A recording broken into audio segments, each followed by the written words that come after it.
We talk about perpetrators, which are different from molesters. What's a molester? What's the distinction? You're right, the number of victims. And the number of victims usually range between what? 1 and 3. You're absolutely right. We're talking about a perpetrator. What are we talking about? Or predator? On average of 32.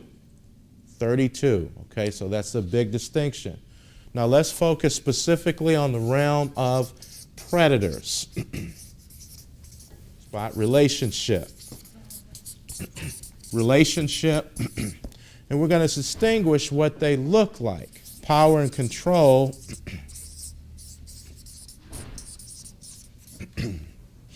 Sadistic. Serial. If there's any good news to any of this, serial numbers less than 1%. Relationship predators seek to establish a relationship not only, and I'm going to push this door too, not only with the child, but with the family. Not only with the child, but with the family. And in some cases, the community. They groom both. They groom both. Power and control is just the opposite. Power and control, there is no interest, there is no desire of cultivating a relationship with the circle of support for the targeted victim. And in fact, quite the contrary, they are seeking to cause separation and isolation between the victim and their support system. Girlfriends, guy friends, family members, whatever. It's power and control, okay? Relationship is different. And that's the one thing that's consistent with these predators. They all exhibit certain patterns.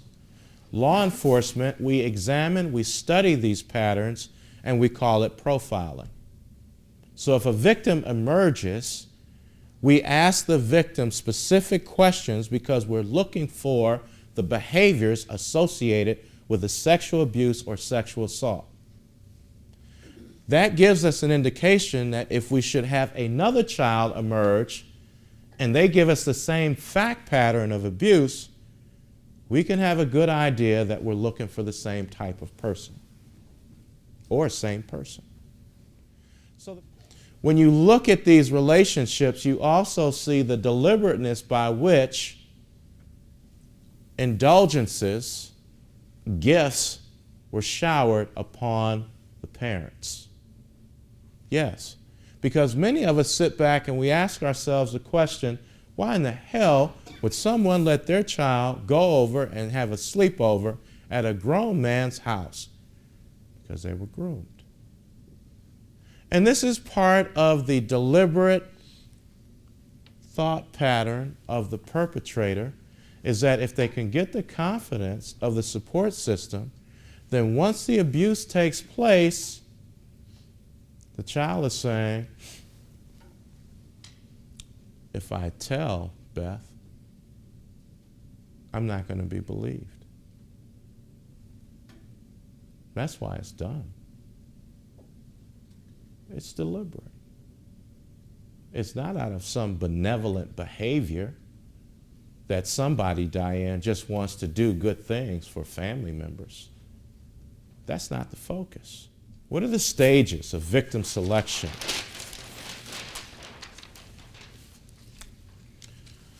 This is what it is. It's called victim selection process.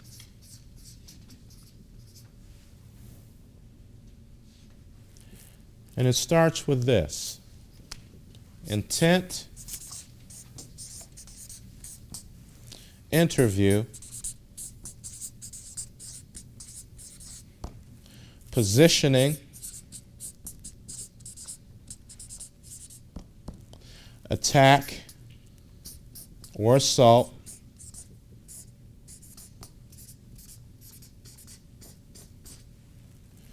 and reaction.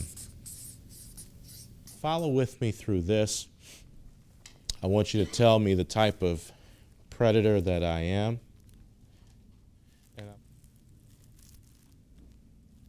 Oh, I see a person. How are you? I'm Mr. White. What's your name? Nick. Nick, nice meeting you. You know, one thing we do here at this summer camp is every summer we select a junior staff. And our junior staff get some benefits too. What they get is they get extra snacks, extra swimming pool time. And what they do for us is they give us some time where they help us clean up after mealtime, and they pick up all the towels after swimming pool time so we can clean them for the next day. You look like you'd be a good junior staff. Would you like to do that? Sure. Nick, I do something that the camp doesn't do. I have a junior staff t-shirt for my junior staff. I'm going to give that to you, and that'll, give you some status, and the other kids will respect you. How about that? Okay. Good. So Nick does his job. After lunch, he cleans up, and so walk with me, Teresa. And so just watch this. And so after lunch, he cleans up, and I want to give him some praise. You don't have to walk with me. Just turn around, make sure you can see. She's in the literal format, and that's good. That's good. That's good. And so he cleans up. He cleans up after the cafeteria, and so I want to congratulate him. Nick, that's a heck of a job. You're right on target. Back, and I got a problem, Nick. I just found out that one of the kids used the bathroom in the swimming pool. I got a report that was sent to me. We're going to have to drain that, clean that out. Why don't you go jump in the shower, clean up real quick so that you don't get sick. Throw your swimming gear out, and I'll throw some more back in. And then in the back room, after you shower, go and get a towel, dry off, and you'll be fine. But hurry up and do that. I don't want you to get sick. He jumps in the shower. Are there any towels in the shower? No. He throws his swimming gear out. Do I throw any other swimming gear in? No. I wait 15 minutes. Nick is in the shower. He's out of the shower. He's throwing his stuff out. He's looking for something to come in. He's looked for those towels. There are no towels. He calls my name. I don't respond. I'm waiting. 20 minutes, 25 minutes. Finally, a head peers out. I pay attention like I don't see it. He steps out completely. He's out of the shower, trying to conceal himself, and he says, I need a towel.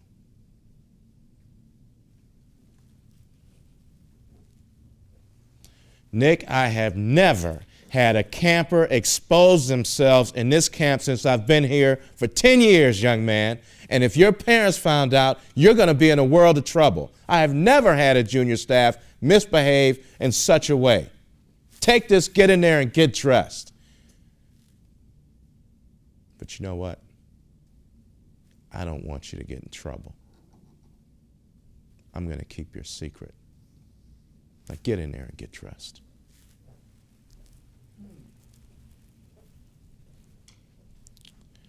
Now, Nick gets dressed.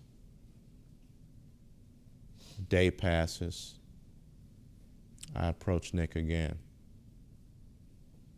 Remember that secret, Nick? Got something I want you to do. We'll keep our secret. Meet me, fill in the blank. See how that goes? Where did I first sexually assault him? When you stepped out the shower? No, swimming pool. When you started touching him. Jeff's right there. Kristen's right there. The massage. Yeah. Remember, at first it was the, hey, that a guy. The next time it's, yeah, I'm testing boundaries. I'm seeing how close. I'm seeing if he's a good victim. This is part of my interview.